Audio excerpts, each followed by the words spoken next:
You're not looking into human eyes, you know what I mean? You're looking at a metal object moving about with a voiceover. Before Sidney Newman created television's longest-running science fiction series. And this is your grandfather? Yes? Well, why didn't you tell us that? I don't discuss my private life with strangers. Doctor Who was dismissed as educational children's programming by BBC executives who couldn't grasp its revolutionary potential. Cartoon of General de Gaulle as a Dalek. Oh, really? When I saw that, The cast has finally revealed secrets that will transform your understanding of the series that accidentally invented time travel storytelling. Think of Doctor Who now that he's younger than Ian, you know. Yes, indeed. Yes. Well, he would perhaps send him back to school. I don't know. And changed television forever through creative desperation and budgetary miracles.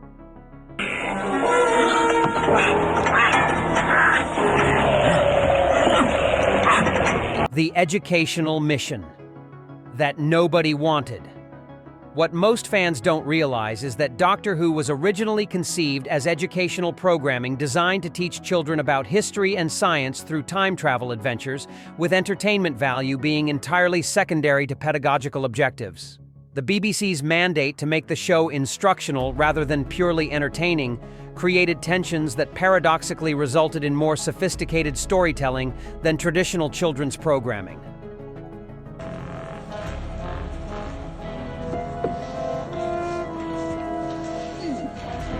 William Hartnell revealed years later his confusion about the show's educational purpose. They told me I'd be teaching children about historical events and scientific principles while traveling through time. I thought it sounded impossibly dull and couldn't understand how anyone would watch. The scripts were supposed to alternate between historical education and science lessons. The actors' skepticism reflected widespread doubt about mixing education with entertainment. Verity Lambert disclosed that the production team constantly fought BBC management over the educational requirements. They wanted every historical story to be an accurate lesson about the period, with the Doctor explaining facts to children. We kept trying to inject drama, danger, and emotional stakes because pure education made terrible television. The creative tension between pedagogy and entertainment shaped the show's identity. Sidney Newman noted how the educational mandate was undermined from the beginning. We quickly realized that children didn't tune in for history lessons. They wanted adventures and monsters. The Daleks proved that audiences preferred imaginative science fiction over educational content, which forced us to abandon the original educational mission. The show's evolution away from instruction toward pure entertainment was inevitable once audience preferences became clear.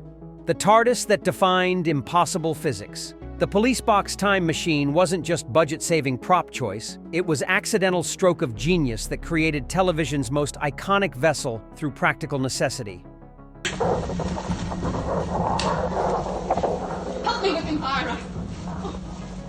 What the cast revealed about working with the TARDIS concept shows how the bigger on the inside paradox became the show's defining visual metaphor for limitless possibility within constrained resources.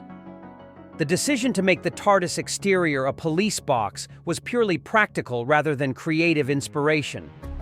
We needed something that could stand on street corners in any time period without looking out of place, disclosed Verity Lambert. Police boxes were common in 1960s Britain, so we could film on location without building elaborate spacecraft. The iconic design was pure pragmatic accident. William Hartnell revealed how the dimensionally transcendent interior became central to his understanding of the character. When companions first entered the TARDIS and reacted to it being bigger inside, that was the audience's introduction to impossibility as everyday reality. The Doctor lived in a space that defied physics, which told you everything about his alien perspective. The TARDIS interior established that normal rules didn't apply. The Daleks that saved everything. The Daleks weren't planned to be recurring villains. They were one-off monsters that unexpectedly became cultural phenomenon and saved the series from cancellation. What Terry Nation revealed about creating these creatures shows how desperation and budgetary constraints produced television's most iconic alien design through practical limitations rather than elaborate vision. Terry Nation disclosed his utilitarian approach to creating the Daleks. I needed monsters that were simple enough to build on tiny BBC budget and could be operated by people inside. The Pepperpot design with sink plunger and whisk attachments was born from absolute necessity rather than artistic vision. The iconic appearance resulted from practical problem-solving rather than creative inspiration. The decision to make Daleks unable to climb stairs was purely practical limitation that became defining vulnerability. We couldn't afford complex mobility, so the casings had simple wheelbases, revealed the design team. The inability to manage stairs became joke and plot point. This seemingly invincible race defeated by basic architecture. The limitation became feature. William Hartnell noted how Daleks transformed the show's identity. Before the Daleks, we were making educational time travel show. After them, we were making science fiction adventure series. The audience response was so overwhelming that it changed everything about what Doctor Who could be. The creature's popularity gave producers leverage to abandon educational mandates.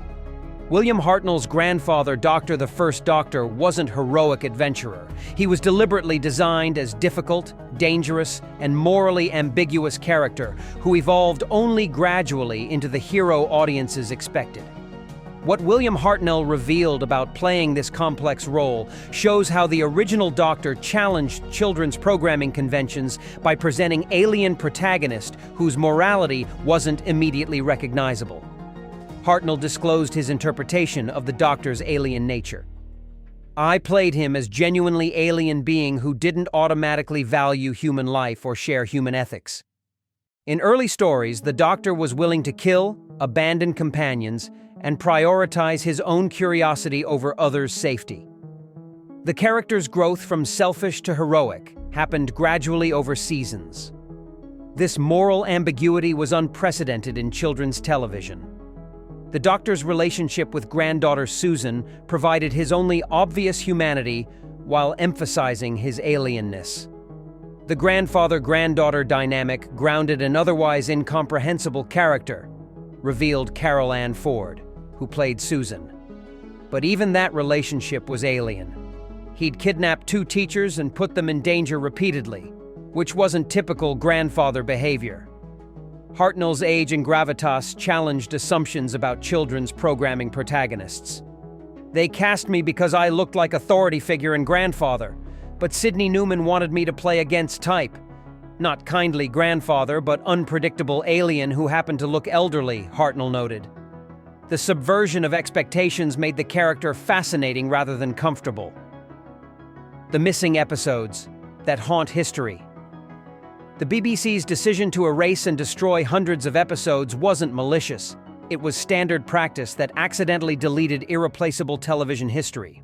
What the cast revealed about the destruction shows how different attitudes toward television preservation in the 1960s and 70s resulted in catastrophic cultural loss that fans are still trying to recover. The BBC routinely wiped tapes to reuse for new programming because storage was expensive and television was considered disposable entertainment. Nobody imagined that people would want to watch old episodes decades later, disclosed production staff. Television was live or near-live medium that you watched once and forgot. The concept of permanent archive didn't exist yet. William Hartnell never knew that his early work would be destroyed. If we'd known they were erasing episodes, we would have fought to preserve them, revealed the cast. These weren't just television shows. They were performances and stories that represented months of work.